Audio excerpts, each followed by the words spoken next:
Hello, so today I'm going to be talking about the biophysical foundations of temporal interference stimulation. This is not going to be a basic introduction to temporal interference stimulation, so this is really intended for people who are already working in the topic, thinking about the topic, and want to make sure that in approaching the topic, they're approaching it with rigor, and that's really the theme that I'm going to be talking about. Now, with all non-invasive electrical stimulation, all neuromodulation in general, we have to be very sensitive to defining dose and being clear about what we mean by dose. Now, this is something that you would think would be very straightforward, but it did take me and a few colleagues quite a bit of work to come up with what we thought was a clear definition of what dose means, specifically in the context of non-invasive electrical and transcranial magnetic stimulation. So these are all the things that go into deciding what dose is, but it's not dose. Dose, in the case of transcranial electrical stimulation, including temporal interference stimulation, is just this. Dose is the parameters of the device and of the electrodes that govern the delivery of electricity into the body and nothing else, right? So this is the definition of dose, and it really just comes down to these parameters. Again, where you put the electrodes, the size of the electrodes, and the waveform that is being played to each one of those electrodes is the full definition of dose. And the dose is then what governs the generation of electric fields in the head. But the electric fields themselves and the decisions that we go through in figuring out what dose to apply is not explicitly in dose itself. Those are all part of dose decisions, and this is where a lot of the confusion comes in. Sometimes people fold in dose decisions into dose and they end up not fully reporting dose. If you are reading a paper and that paper does not clearly document the complete dose applied, that paper is fundamentally irreproducible. But I do want to talk a little bit about electric field or equivalent current density. This is a topic that comes up a lot, and it is certainly a very important quantity to think about in the context of all electrical stimulation, including temporal interference stimulation.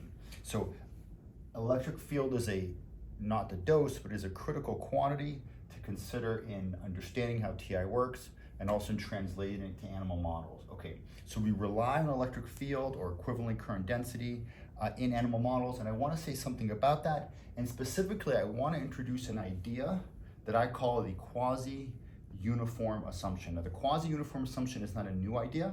It is something that is present in 99% of papers looking at temporal interference stimulation and more generally in neuromodulation. It's just that I put a name on it.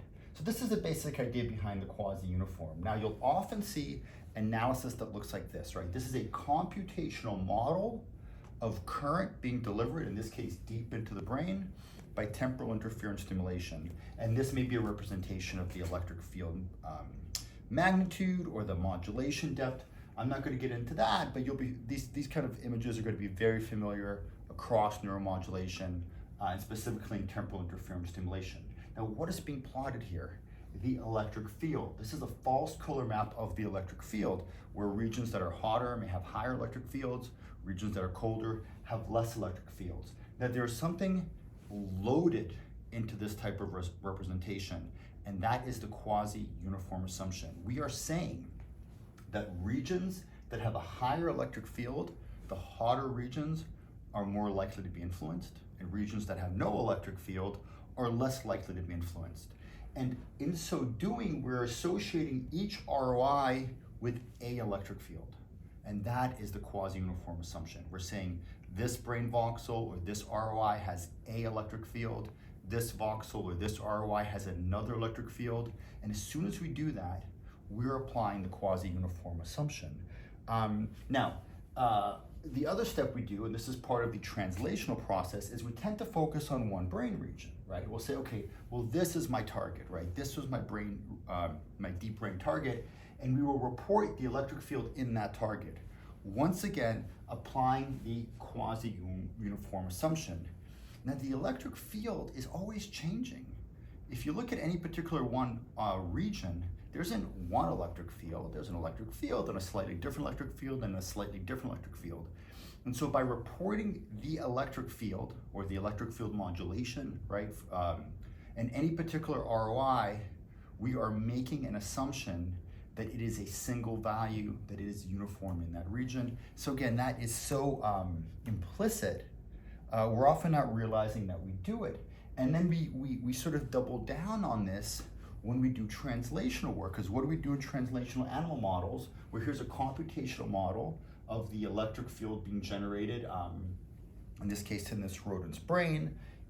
Here is an example of a brain slice.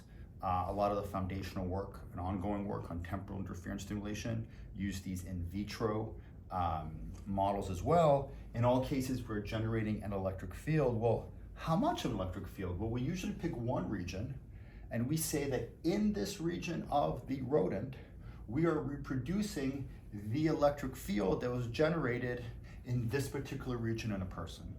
So this notion of translating electric field from a preclinical model to human model is absolutely critical. We cannot apply the currents that we're using on people, on animals, or in cells, because we have a matter of scale. So what we do instead is we reproduce the electric field, but this is quasi-uniform, because first of all, we're assuming that there is a electric field in an ROI, a electric field in an ROI, and then we're matching them. Now, I'm not going to say much more about that. It's not that you're going to be reading papers on temporal interference and they're going to be discussing the implications of the quasi-uniform, because as I said, it's implicit, but it is universal. Okay, so defining dose, and again, this other is critical. There's this notion of relying on electric field where we're using the quasi-uniform assumption. Another critical aspect for rigor across all neuromodulation, but especially in temporal interference stimulation, is thinking about the equipment that we're using. This is something that we and other people have spent quite a bit of time worrying about, and it should be worried about it. I'll give you a few examples.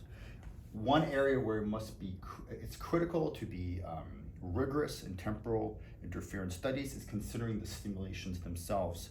We often get a stimulator, we just assume that as long as we can set it to 3 kilohertz, it's going to do exactly what we want. It would be nice if that's the case. However, especially in the kilohertz range, many stimulators are not as reliable as we'd like. They often have a drop-off in intensity as frequency is being increased. So this would be an example of you think you're getting something, but you're not actually getting what you want. And often stimulators will not just not give you what you want, but they'll introduce something else. For example, they may introduce a DC bias, and that DC bias may fundamentally confound what you're doing. And so across all neuromodulation, but especially in temporal interference stimulation, we must be very sensitive to the stimulators we're using, or the results are just frankly nonsensical. Now, the same thing goes on the other end, on the recording side. Most electrophysiological, neurophysiological amplifiers aren't really designed to work in the kilohertz or the high kilohertz range, and that's because the body doesn't generate signals in that range. So it's not a fault of the equipment. So here you can see some commercial quality electrophysiological amplifiers, but there's a loss of gain at higher frequencies, and possibly other distortion as well. And so again, we need to be very sensitive that when we're using equipment like this, the equipment is made to work in the kilohertz range. I would caution in any case across all electrical stimulation, including temporal interference, about using voltage clamp studies, because voltage clamp was never designed to work with an extracellular potential that was changing. And finally, we and others have identified what we call inherent artifacts. These are artifacts that are, even if you're stimulating in kilohertz, can fold into lower frequencies. They represent things like regular impedance changes associated with breathing or with pulsatile blood flow. And again, I'll refer you to other studies to look at it, but again, this is another extremely insidious artifact that can fold in that has nothing to do with the effects of temporal interference stimulation. Finally, a third issue we identified was issues with the electrodes themselves. And we noticed that essentially microelectrodes, metal electrodes, glass microelectrodes were not behaving reliably under kilohertz stimulation. And why is the reason for that? It turns out it was obvious once we thought about it. So here's your normal microelectrode. You have your conductive core, and then you have your insulative wrapper. And the whole point is that you're only going to be picking up the voltages in this region because the rest of the wire is insulated. But it turns out that when you get to kilohertz frequency, the capacitive nature of this insulation causes it to break down. And all of a sudden, you're not just recording from here, you're recording from here and here and here and here and here. And so who knows what you're recording from? And so we found that it was very difficult to use glass or metal microelectrodes under kilohertz stimulation without having these sort of issues. They can introduce all kinds of errors, not just on the neurophysiological recording side, but also when you're trying to calibrate. So often these same microelectrodes are used to calibrate the fields, right? You're putting them in, you're applying a controlled amount of current, and you're measuring how much electric field you're generating, right? You are measuring the electric field. Turns out those measurements are very compromised in the kilohertz range. Again, I'll refer you to this paper for more details on it. Okay, switching gears, I want to talk a little bit about the neurophysiological effects of temporal interference stimulation. And I want to present that in the context of DC stimulation, or very long duration pulses. Now, in a way, long duration pulses seem like on the opposite spectrum from kilohertz, right? You have ultra low frequency all the way to rather high frequency. But I think that these low frequency, essentially DC pulses, are a building block to understand how kilohertz works. Let me go through some experiments there that we and others have done. So here we have, this was an experiment that was done in brain slices. We are applying an electric field, a uniform electric field across these brain slices. There you can see the pulse is turned on. And this is a recording using voltage sensitive dyes of the transmembrane potential change along these cells. And you can see that when the field is turned on, these cells polarize, and when the field is turned off, they return back to their original state. So what do we see?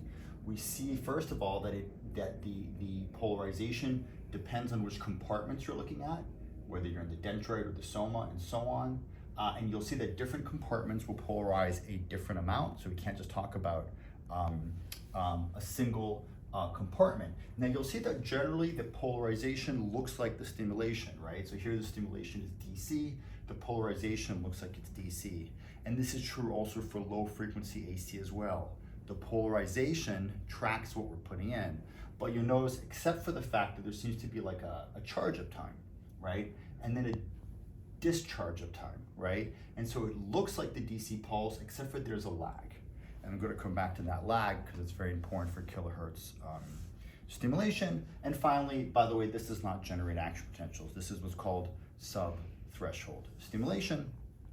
And so we don't consider it inert, but we're not looking for action potential generation. We're looking for polarization and then what that polarization does. So this kind of thinking led us to develop, and others have as well, this concept of coupling constant or polarization length to explain the sensitivity of polarization to stimulation, and it's a pretty straightforward concept.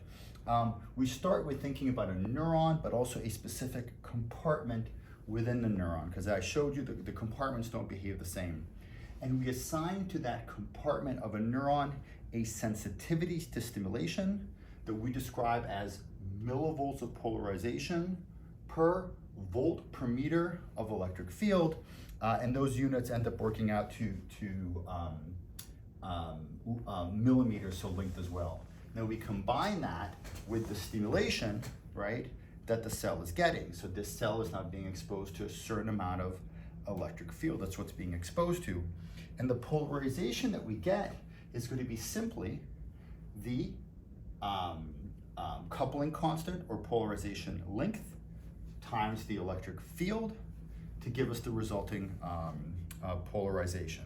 So let's go through some specific examples. We found that, for example, in the C1 hippocampal region, the somas have a coupling constant or polarization length of 0.1 millivolt per volt per meter.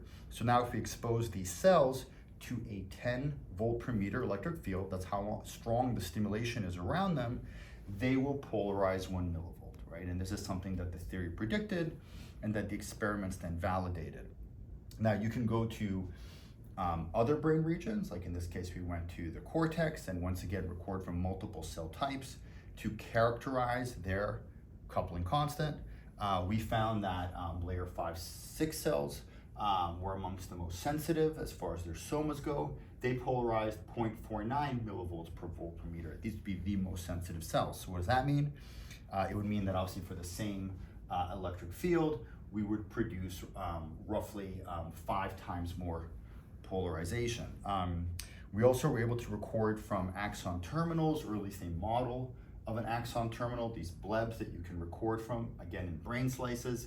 We found that these terminals had the highest sensitivity that we could find in any compartment. So these are the terminals, those are the axon themselves, and they had a coupling constant or polarization length of almost 1 millivolt per volt per meter, okay, or 1 millimeter. So if you were to expose all of these to the same electric field, some would also be polarizing more than others. However, all the numbers I just gave you were under a DC electric field, meaning a slow electric field that was applied for so long that all the compartments could fully charge. But what if the field is only applied for a very short period of time? Well, now they can't fully charge. And so now we come back to these concepts I showed you before, where there is a charge up time, right? So if the field is applied for a very long time, you'll fully charge. But if the field is only applied for a brief period of time, you're only going to partially charge up. Now there's different ways to model it. One of the simplest ways to represent it is to consider that you have the stimulation current, and the membrane is represented by an RC, or resistance and capacitance, that has a certain time constant. And so it's that time constant that governs how quickly it will charge up. And you can do some simple kind of calculations. For example, if we have a DC, right, polarization length of 1 millimeter, if the compartment we're looking at has a time constant of about 10 milliseconds, if we apply a 2 kilohertz sinusoidal stimulation with a 10 volt per meter field, which by the way, 10 volt per meter is large for non-invasive electrical stimulation that we're looking at, the resulting polarization is 0.01, roughly 0.01 millivolts. So that's not a lot of polarization under kilohertz stimulation, and it's really the frequency combined with the time constant that's creating a penalty. Whatever coupling constants we see under DC, right, will be shrunk under kilohertz because of this behavior. Okay, the final concept that I want to talk about is oscillations, and why oscillations are so important in considering the effects of brain stimulation in general, including temporal interference stimulation. So our brains are never inactive. Our brains are constantly active. There's no such thing as a living inert brain. And on top of it, the neurons in our brains coordinate and coalesce into coherent or emergent activity.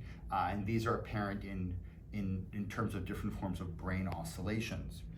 And we and others have realized for a long time that these oscillating neuronal systems are very sensitive to electrical stimulation for a variety of reasons. So that very low intensity electrical stimulation, as well as very high intensity, will modulate these oscillations. Now, we've studied that specifically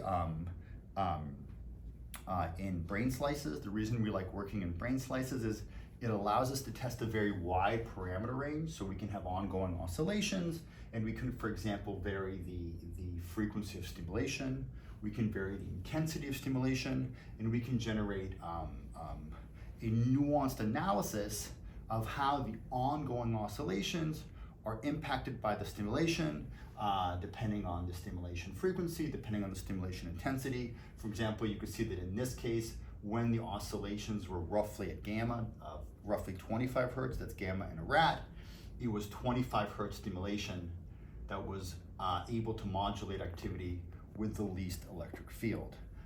And at lower frequencies, and especially at higher frequencies, you see this loss of sensitivity. So this is one reason why we like working with brain slices.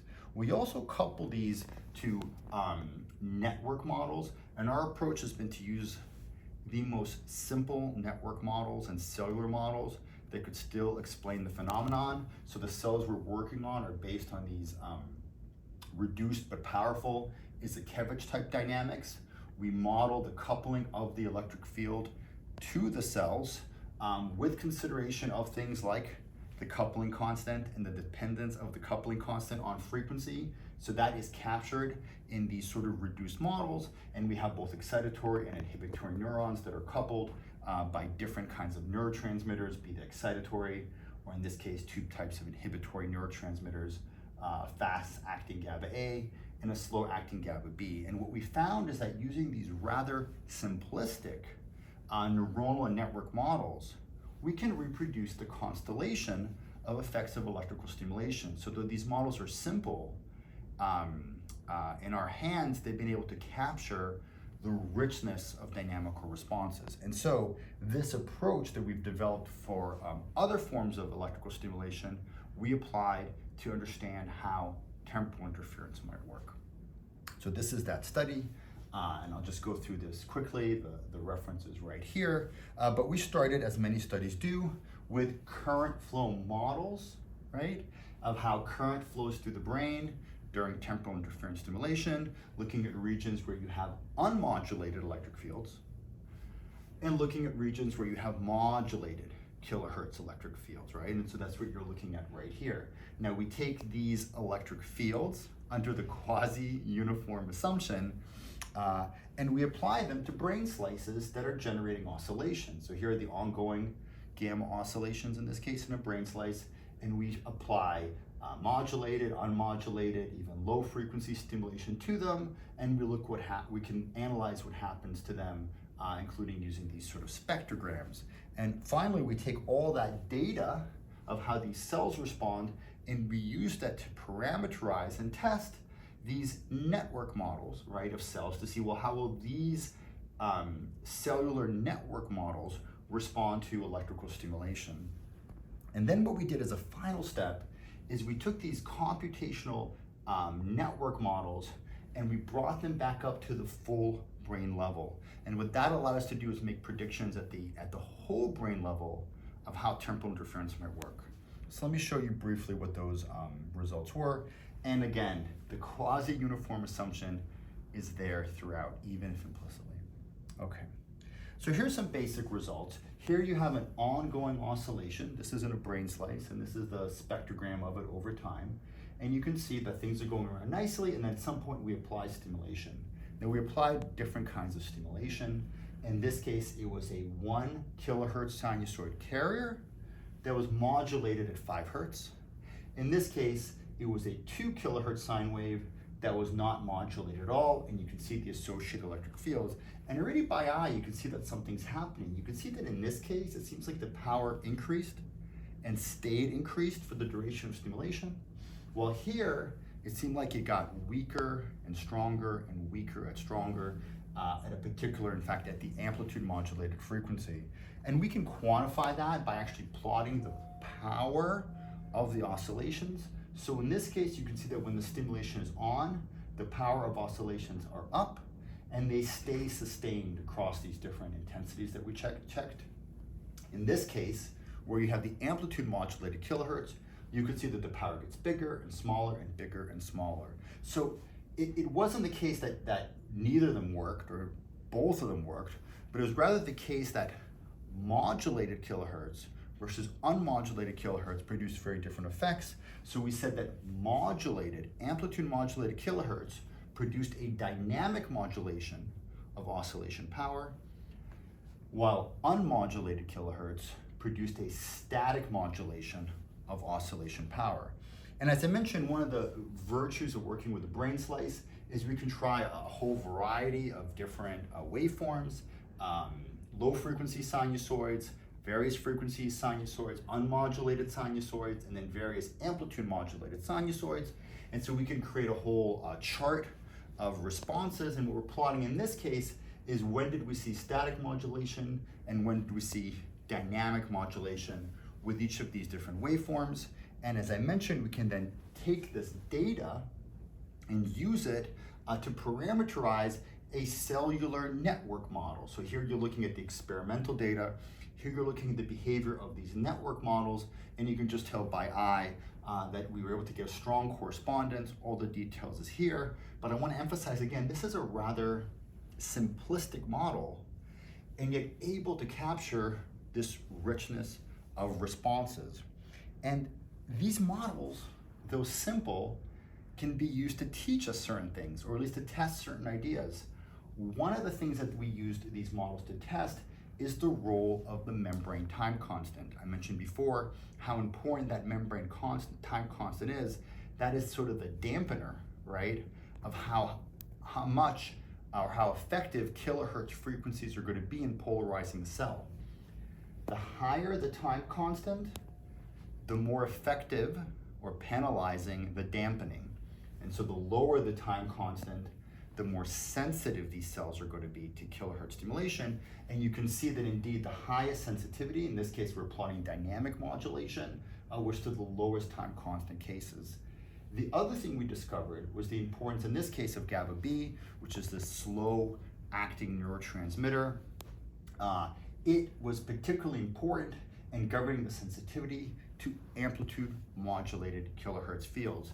Now I'll report you to the paper for more details, but the important message here is that when we're looking at the sensitivity of oscillations to amplitude modulated kilohertz fields, we need to be looking at both single cell membrane level parameters like time constant, and we need to be looking at network coupling parameters or synaptic parameters as well.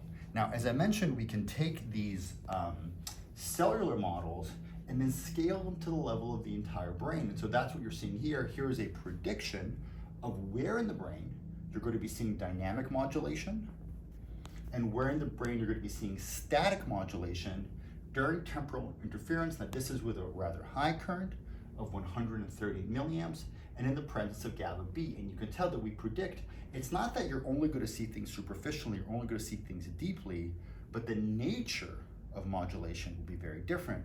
Where only in the deep structures, or preferentially in the deep structures, do you see dynamic modulation, because that's where you have amplitude modulated kilohertz, while in the periphery, you do see modulation, but it's more kilohertz. And we can vary parameters such as time constants and